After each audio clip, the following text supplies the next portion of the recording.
You're listening to episode 728 of the Father Bills Podcast.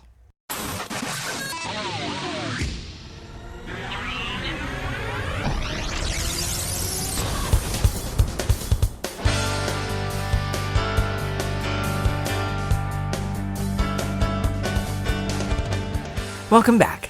This week's episode is entitled Be the Light, given on the Feast of the Epiphany of the Lord, 2020.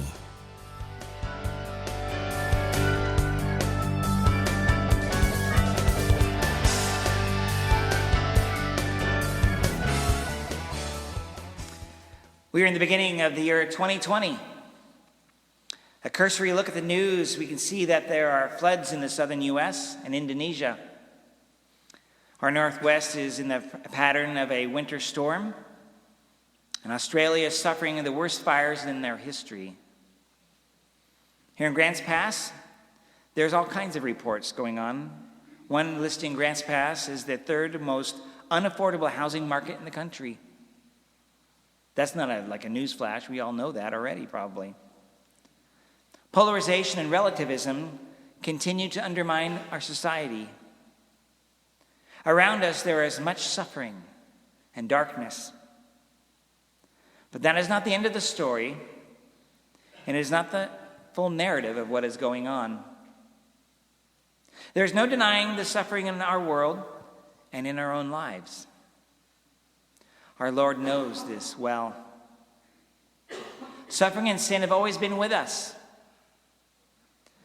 But we don't have to be complete victims nor absolute pessimists.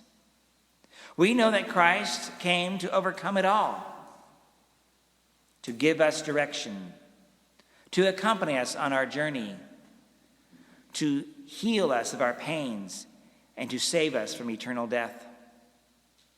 Because of his cross, he has overcome it all and wants us to join him in his glory. He wants us to share in his light. In fact, he wants us to be light to our world. Now, if I was to turn off the lights in this church, which I'm not going to do, but I thought about it, imagine that I then lit a single candle. At first, it'd be totally dark. But that single candle, although small, would have lit up the room eventually. Our eyes would have become adjusted, and we would have been able to see. The world as we know it is dark and dangerous. We could accidentally trip over many things if we were walking in the dark, even if it's here in the church. We might even seriously injure ourselves. Morally, darkness can be understood as a symbol of the consequence of sin. Yet when I would light that single candle in a room, it would overcome the darkness.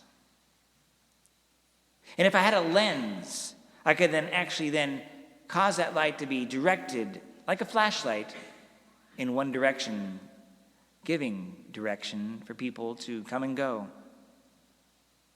And if we could harness this light, we would do much good. Many of us, and I hope you are one of them, have flashlights in your homes. So when the power goes out, you bring out the flashlight and you can see, lest you stumble all over the things in your house. Remember, Jesus is the light, and the church is his lens. Jesus has given us the fullness of the truth and has pierced the darkness with his sacrificial love. His sacrificial love for us. And the church then helps everyone focus on this light so that they can find their way. We are the church, and we are called to do this. St. Paul wrote about himself, but also we should recognize that we are sharers in a stewardship. In other words, we have been called to come out and give of our faith, which enlightens the darkness in our world. Yes, we are light in our community, and we figuratively do it around the church. We actually put lights up. We have Christmas trees in our midst. Those are the signs of these things. We are then to be like Mary, whose life reflected the light of her Son. Being God's light does not require anyone to have a master's degree in theology. You don't have to go to seminary to be this kind of person. Rather, it simply requires that we all be open to the light of his grace, like the Magi. The Magi traveled a long distance to encounter Jesus. They did so amidst dangerous roads and unknown perils. They were convinced and convicted to make their journey, and we recount their actions to this day. So how do we put this into action? How can we be the light that Christ is calling us to be? I'd like to offer first, we should just love others. We need to be open to God's grace and recognize our own struggles and the darkness of sin in our own lives. And we should confess those sins and experience then the joy of God's mercy, and then tell people about it. We should also pray and stay connected with Jesus, listening to the divine word and receiving the Eucharist. We do that here at Mass. By constantly being close to Jesus, we will be changed and focused like a lens on God's love. Joy is the result of this lifestyle, of this way of being. Others then will see our joy because they can see it beaming from our face.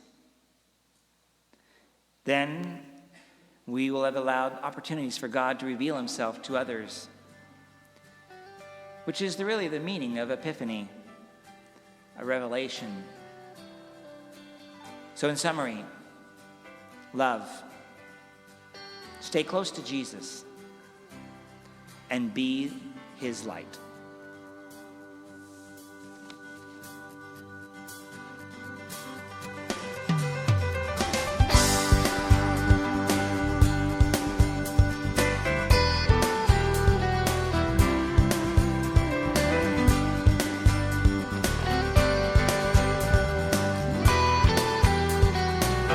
Thank you again for listening to this episode of the Father Bales podcast. And I pray that as we move into this year, that each of us will be a light to our nation, our light to our communities, our families, a manifestation of God's kindness and mercy and love. And I will just keep praying for that, and I encourage you to do the same as we try to, be open to God's presence and stay close to Jesus. If you have any questions or comments, you can always go to my website, fatherbill.org, and there you can find all kinds of things about my social media accounts, etc., and you can even email me as well. And until next time, may God bless you and have a great week. Bye-bye.